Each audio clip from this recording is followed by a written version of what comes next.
Topi ka pun pindah topi le ka ya yang aku yang gede botak bulun kabu humok kalau baksa gede kepu malan do yang dah bengeh gok mentang je kai bangsa Aceh gara-gara kah tiru nah icah ku ke mangat nah ngenyok tak pada tu kan yang ngenyok tak pada tu nyo dapat timur awal nyo kena nyo insyaallah nak payah senjata kah halis senjata kah doa kasu juga no ha cah ke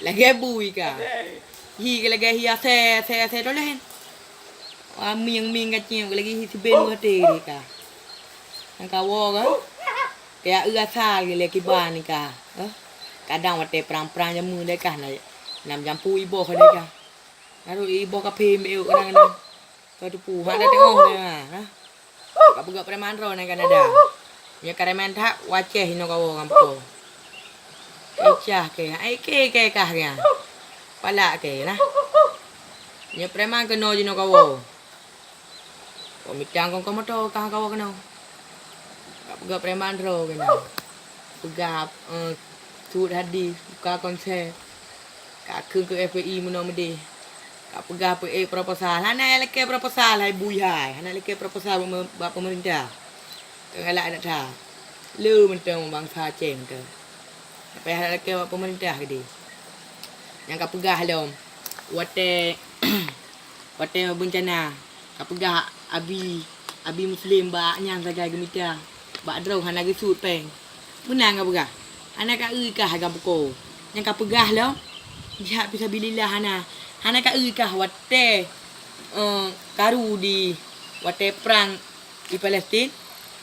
200 dolar lebih ke kirim anak murid dayah Mujahidin kan hana kita pu sebabnya hana liput le media sosial hana liput le media kamu hana perlu liput le media nah kamu kok nak kita pu becu kamu dillah pegah long abu cik turun gasin ya mah aja le dak parang kita purong tu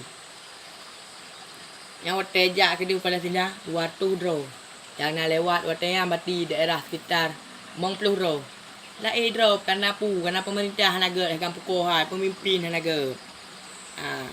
Yang inti pura. Aku dengar suka hal mbak Facebook. Hina ulama kena kawo baga. Tak putra mbak sen tu. Kawo kai rak pukul mah lagi dia. Pegah menong de prak je kai kerayang ka. Alah ikreh naga. Bangka terbit dari dayah karemah nama. Jim dia tanya ikreh naga. Lan dayah tadu. Kajau lama tadu. Tak naga je. Gak draw kena. Fikir ke kahnya. Nyamban lah. Ada pun pegah pergi segala pukul yang. Kiate tu. Nyunai no. Hul-hul. Kat keng-keng ke tua FPI. Baru yang Kanada lepas. Nyampi peng-peng kok bi. Kena aja.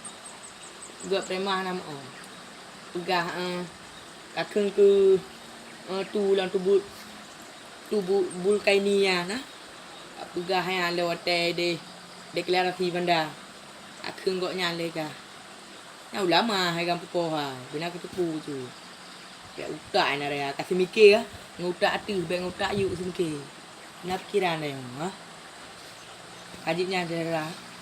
Assalamualaikum warahmatullahi wabarakatuh.